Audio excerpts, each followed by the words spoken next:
Assalamualaikum warahmatullahi wabarakatuh. Baiklah, pada video kali ini saya akan mempresentasikan materi tentang perpajakan. Sebelumnya, perkenalkan nama saya Wiwik Nazifa Putri dengan NIM C1C020112 dari R012 Akuntansi. Adapun pokok pembahasannya, yang pertama yaitu pengertian sifat pembayaran, yang kedua jenis-jenis pembayaran, yang ketiga yaitu PPh pasal 21, 22, 23, 24, 25, dan 26. Pertama, pengertian sifat pembayaran.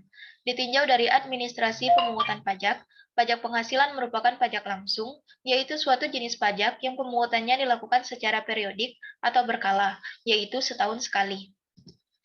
Berdasarkan Undang-Undang Nomor 17 Tahun 2000 yang telah diubah dengan Undang-Undang Nomor 36 Tahun 2008, pajak penghasilan dalam pemungutannya menerapkan self-assessment, yaitu suatu sistem yang memberi wewenang kepada wajib pajak untuk menghitung sendiri utang pajaknya.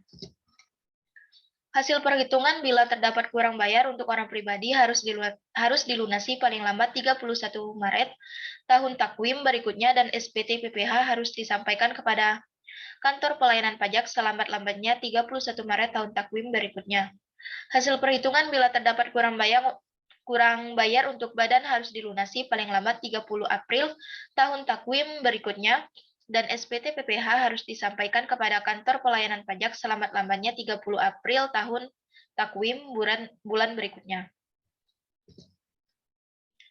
Sifat pelunasan pajak dalam tahun berjalan adalah merupakan pembayaran pendahuluan atau disebut pula dengan pembayaran di muka atau kredit pajak.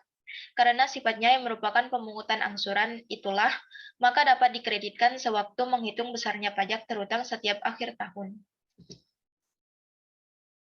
Yang kedua, jenis-jenis pembayaran. Yang pertama ada PPh pasal 21, yang kedua ada PPh pasal 22, yang ketiga ada PPh pasal 23, yang keempat ada PPh pasal 25, yang kelima adalah PPh pasal 25, dan yang keenam yaitu PPh pasal 26. PPh pasal 21 yaitu pemotongan PPh atas gaji, upah, honorarium, dan imbalan lainnya berkenaan dengan hubungan kerja. PPh pasal 22, kewajiban pembayaran pajak oleh importir sewaktu melakukan impor barang.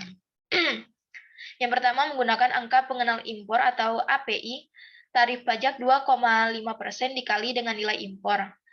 Sedangkan tanpa API, tarif pajak 7,5% dikali dengan nilai impor. Pemotongan oleh bendaharawan termasuk bendaharawan pemerintah daerah atau pembayaran kepada rekanan atau dengan kata lain pembelian yang dibiayai oleh APBN atau APBD. Tarif 1,5% dikali dengan harga pembelian. Pemotongan pajak penghasilan oleh Pertamina, Bulog, industri rokok, industri baja, dan industri tepung terigu, atau dengan kata lain penjualan atau hasil produksi, yaitu persen tarif pajak dikali dengan DPP PPN. PPh pasal 23 pemotongan pajak atas penghasilan yang berasal dari modal, penyerahan jasa, atau penyelenggaraan kegiatan selain yang dipotong PPh pasal 21. Tarif pajak 15% dikali penghasilan bruto untuk bunga, dividen, royalti, dan hadiah. Tarif pajak 15% penghasilan dikali penghasilan neto untuk sewa dan penghasilan atas penggunaan harta, imbalan sehubungan dengan jasa yang diberikan tersebut. PPh pasal 24, pembayaran pajak atas penghasilan di luar negeri atau penghasilan yang diterima atau diperoleh atas usaha di luar negeri, yang dapat dikreditkan atau dikurangkan terhadap pajak yang terutang di dalam negeri, atau menghindari pajak berganda. PPh pasal 25 mengatur tentang pembayaran bulanan yang harus dilakukan sendiri oleh wajib pajak dalam tahun berjalan. PPh pasal 26, pajak penghasilan untuk wajib pajak luar negeri atau penghasilan berupa dividen, bunga, royalti, bunga simpanan, dan lain-lain yang diterimanya. Tarif pajak 20% dikali penghasilan bruto.